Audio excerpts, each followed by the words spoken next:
आज Doubtnut app download करें। Doubtnut पर अपने सभी गणित, रसायन विज्ञान, भौतिक विज्ञान और जीव विज्ञान के डाउट्स का करो सफाया। बस प्रश्न की फोटो खींचो, एक ही प्रश्न को क्रॉप करो और तुरंत वीडियो सोल्यूशन पाओ।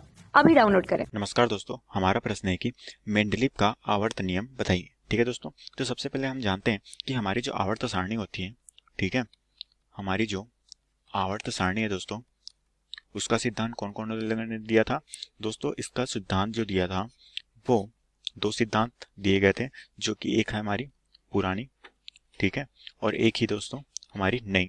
ठीक है, तो दोस्तों जो हमारी नई आवर्त सारणी दी गई है वो हमारी क्या कहलाती है? ये हमारी दोस्तों आधुनिक आवर्त सारणी कहलाती है। ठीक है, और दोस्तों जो हमारी आधुनिक आवर्त सारणी है वो किसके द्वारा लाई गई थी?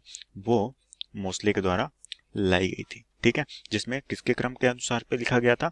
जो कि हमारे परमाणु क्रमांक के आधार पे होता था दोस्तों। ठीक है, ये दोस्तों इसका व्यवस्थीकरण जो किया गया था वो परमाणु क्रमांक के आधार पे किया गया था। और दोस्तों जो हमारी पुरानी आवर्त सारणी है उसका प्रतिपादन किसने किया था? वो दोस्तों हमारे मेंडलीव के द्वारा लाई गई थी। ठीक है, और दोस्तों ये जो आवर्त सारणी है वो किस सिद्धांत पे थी? ये दोस्तों हमारी परमाणु द्रव्यमान के सिद्धांत पे आधारित थी, जिसे हम क्या कहते हैं दोस्तों? जिसे हम परमाणु भार भी कहते हैं। ठीक है, तो दोस्तों हम एक एक करके हमारे जो मेंडलीव के आवर्त नियम है उसकी चर्चा करते हैं कि मेंडलीव के आवर्त नियम में कौन कौन सी नियम प्रतिपादित हुए थे।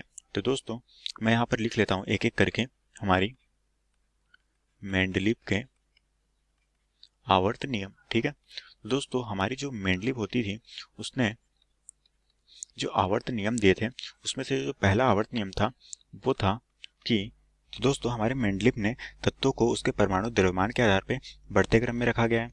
तो हमारा जो तत्व है जो जिसका परमाणु द्रव्यमान सबसे कम है उसे सबसे पहले रखा गया है, उसके बाद में उसके बढ़ते क्रम के हिसाब से उसे परमाणु सारणी में व्यवस्थित किया गया है। उसी तरह से दोस्तों हमारा जो आवर्त नियम का जो दूसरा नियम है वो हमारा है कि जो आवर्त सारणी है दोस्तों उसमें हमारी जो 7 क्षैतिज पंक्तियां हैं उन्हें क्या कहते हैं? उन्हें हम आवर्त कहते हैं। ठीक है, और उसी तरह से दोस्तों हमारा जो तीसरा नियम है उसके हिसाब से हमारे पास जो ऊर्ध्वाधर पंक्तियां होती है वो हमारी उन्हें वर्ग कहते हैं दोस्तों, जिनकी संख्या कितनी है? उनकी संख्या है 9।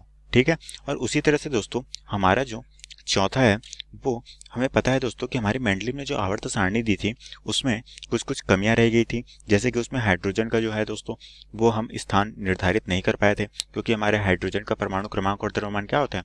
समान ही होता है। उसी तरह से दोस्तों हमारे पास मेंडलीव के द्वारा दिए गए जो 7 क्षैतिज पंक्तियां होती है और 9 जो हमारे पास वर्ग या फिर ऊर्ध्वाधर खाने होते हैं, जिन्हें व्यवस्थित करने के बाद वर्ग और उपवर्ग में भी बांटा गया था। ठीक है, वर्ग और उपवर्ग श्रेणी में तत्वों को बांटा गया था।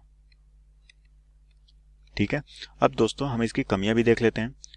ठीक है, कि इसमें कौन कौन सी कमी रह गई थी जिसके सिद्धांत पर यह सिद्धांत फेल हो गई और हमने नई आधुनिक आवर्त सारणी मोसले के द्वारा जो बनाई गई थी उसको हमने निर्धारित कर लिया। ठीक है, तो दोस्तों हम इसमें इसकी कमियां देख लेते हैं कि मेंडलीव के आवर्त सारणी में क्या क्या कमी रह गई थी। ठीक है, तो दोस्तों हमारी जो कमियां हो जाएगी वो कुछ इस तरह से हो जाएगी। दोस्तों हमारी जो सबसे पहली कमी थी वो थी यहाँ पर दोस्तों हमारा जो हाइड्रोजन था उसकी स्थिति अनिश्चित थी, क्योंकि दोस्तों हमें हाइड्रोजन को इस आवर्त सारणी में कोई भी इसका स्थान निश्चित नहीं हो पाया था। दूसरा जो है दोस्तों वो है हमारा कोबाल्ट और निकिल, जिसका परमाणु भार के आधार पर इसे नहीं रखा गया था।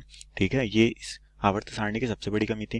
और तीसरी जो कमी थी दोस्तों वो यहाँ पर समस्थानिकों, जिनमें परमाणु द्रव्यमान अलग अलग होते हैं, उनको भी स्थान नहीं मिला था।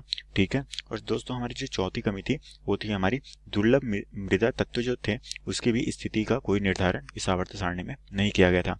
इस कारण से दोस्तों हमारी जो मेंडलीव की आवर्त सारणी है वो की उसमें बहुत सारी कमियां थी, जिसके आधार पे उसको नई आधुनिक आवर्त सारणी लाया गया, जो कि मोसले ने परमाणु क्रमांक के आधार पर लाई गई, जो कि आज भी हमारे रसायन में काम में लाई जाती है। ठीक है दोस्तों, और यहाँ पर दोस्तों मेंडलीव के आवर्त के नियम यही मुख्य नियम है जो कि हमें प्रश्न में पूछे गए थे, जो कि हमारा उत्तर है दोस्तों। आशा करता हूँ दोस्तों आपको ये पूरे प्रश्न समझ आया होगा। धन्यवाद। कक्षा 6 से 12वीं से लेकर नीट, IIT, JEE वो एडवांस के लेवल तक 1 करोड़ से ज्यादा छात्रों का भरोसा। आज ही डाउनलोड करें डाउटनेट ऐप या व्हाट्सएप करें अपने सारे डाउट्स 8400 400 400 पर।